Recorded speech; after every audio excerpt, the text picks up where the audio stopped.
I have to ask you this because I heard you speak about it fleetingly. I don't remember the exact name of the channel where you were on YouTube, but you did mention that you like to call the industry Hindi cinema or Indian cinema, whatever terminology we use here, and you don't prefer to use the terminology of Bollywood. Now, I have to say that made me so happy as an individual. I was like, finally, I hear from someone who does not like the terminology Bollywood, because Bollywood sounds like a cheap copy of, Hollywood. Is like हमने Hollywood लिया और उधर गए हमने Xerox copy मार लिया. So can you It explain is, why? and I really don't know why the media coined the word for such a long time, and now it's become like almost a global world. Even internationally, they call us Bollywood. I mean, it's actually pretty demeaning. Hollywood has a reason that the hills, that is the area is called Hollywood, and hence the industry was there, so it was Hollywood. We don't have in Bombay, we don't have hills which are called balls that you have Bollywood all around. So what are we? I mean, I can't understand that really. So why this cheap, interpretation of every, even our cinema, our different, whether it is the Kannada industry or it is the Tamil industry or it is the, Assamese industry. They've given a name for everything. The Sollywood, Collywood, Lollywood, Pollywood, Nollywood, Rollywood.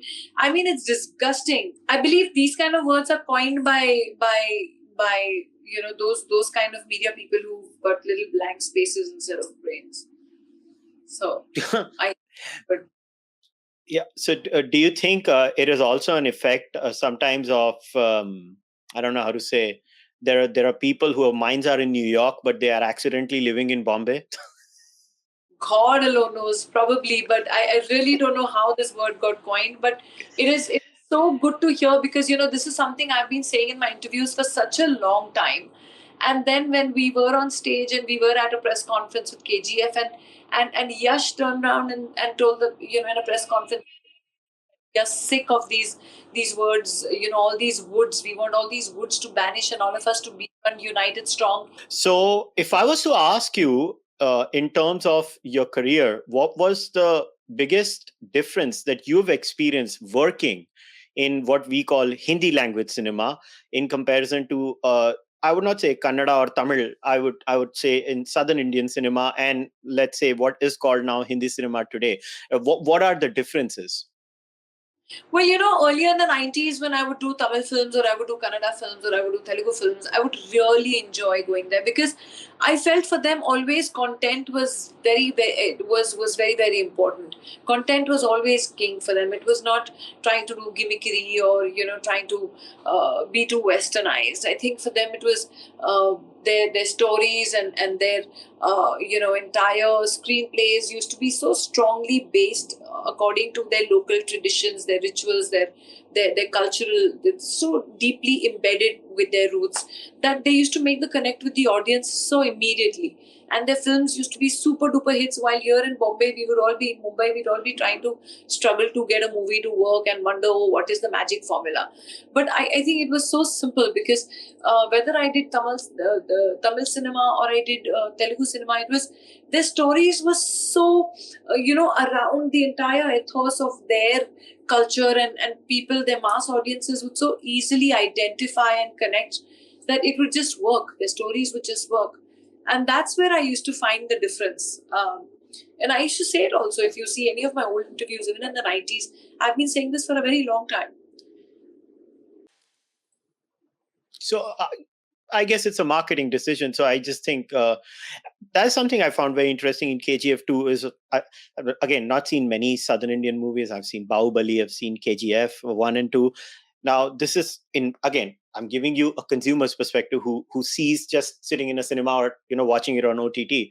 They do celebrate their culture with far more ease and far more comfort vis-a-vis at times, let's say, I'm not saying all of Hindi cinema, but there is definitely, in my eyes, a section of Hindi cinema that sometimes I feel very apologetic. It's like they have to caveat it around. It's like, I'll give you an example. The scene where, the Kali Ma ka scene in KGF 2, and, it's a grand celebration of Kali Ma, and they're going there and they're celebrating on the particular day. The grand way that they show that, and it's so unabashed, and they don't care. and they just do it. And I think that's also very important, that they really don't care. They believe in their cinema and they believe what they are doing.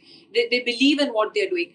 Unfortunately, what also happens with a lot of our here in Mumbai, the filmmakers, there's this certain very elite, very elitist kind of this critics section which will say, oh my God, that is so regressive and that is so not happening. That's not so politically correct, and that's not, it is so, it's not woke. It's not woke at all. And but that sometimes does not work with the audience. You have to also connect to, yes, you should make progressive films, and yes, you should definitely make cinema which is politically correct and inclusive. There's no two ways about it. But do not forget your culture. You can't suddenly become Americanized. That is where I feel that it becomes a little on a back foot, where they get stuck in a thing, is trying to please the critics as well and trying to please the audience as well. Where I think that I think that's where they get kind of stuck in the middle, where they're trying to please this class also and that class also. I mean, I remember Prashant was asked a question in a press conference that very clearly he was asked a question that, Prashant, so what do you think about KGF 2? Is your film made for the classes, or is it only the masses that you cater to? And he didn't even take a second's pause. He said, I make my films for the masses. He didn't even try to pretend to be, oh no, it's, I'm trying to do this, I'm trying to do that. Kuch nahi. I'm making my film for the masses. He was very clear. And she was like, oh, okay. This was in a press conference in Delhi, I think. And I just looked at him and I was like, I mean, that is like exactly what he said. It was very unabashedly that he just said it. And I was like, wow. So respect. Yeah. And it's a tough industry. People don't realize it. Again, I was looking at the data. It is a lot of hard work. It's not glamour and fun and games at all. Yeah. I mean, I have heard stories of, actors, artists, directors working odd hours, working double shifts, and everybody involved when the movie is goes on. But again, for the consumer, it's just what comes out finally in a 3-hour set. So I'm actually, Kushal, when I was shooting, I'll tell you that everyone thinks it's all glamour and glitz, but I was shooting for a film called Ux. I was doing the songs, very, very good album of Ux. It was Anu Malik ji's music. The songs were Ye Raat, that Kodiyali Chipkali Raat, and there was Aja Gufaon Mein Aa. There was another song, Rabba Rabba. These were all 3 songs back to back. And there was another one, Raat Aati Hai, sung by Shubha Muddal. So there were 4 songs.